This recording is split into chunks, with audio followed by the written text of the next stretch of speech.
आज आपण अगदी इन्स्टंट अशी तांदळाच्या पिठापासून ही कुरवडी बनवतोय। इतकी चवीला खमंग होते, पांढरे शुभ्र होते आणि करायला अतिशय सोपी रेसिपी आहे। एक थेंबही तेलाचा न वापरता इथं आपण ही कुरडई बनवतोय आणि एक ना एक काडी याची मोकळी होते। त्या पापड खार किंवा खाण्याचा सोडा बिलकुल वापरलेला नाही आणि मिठाचं प्रमाण परफेक्ट असल्यामुळे कितीही खाल्लं तरी कंटाळा येत नाही, इतकी परफेक्ट ही कुरडई होते। त्याकडे वेळ नसतो तर तुम्ही अशा प्रकारे सुद्धा बनवून खाऊ शकता।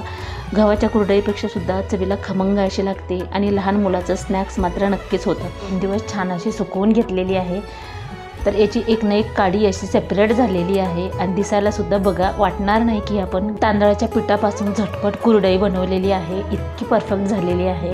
तर एक कुरडई मी तुम्हाला टाकून दाखवली तेलामध्ये।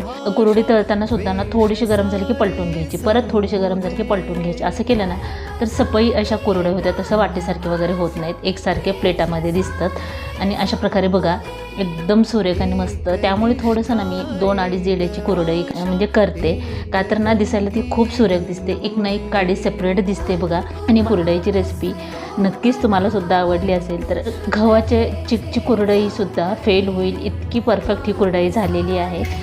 तर अशा प्रकारे तुम्हीही ट्राय करा।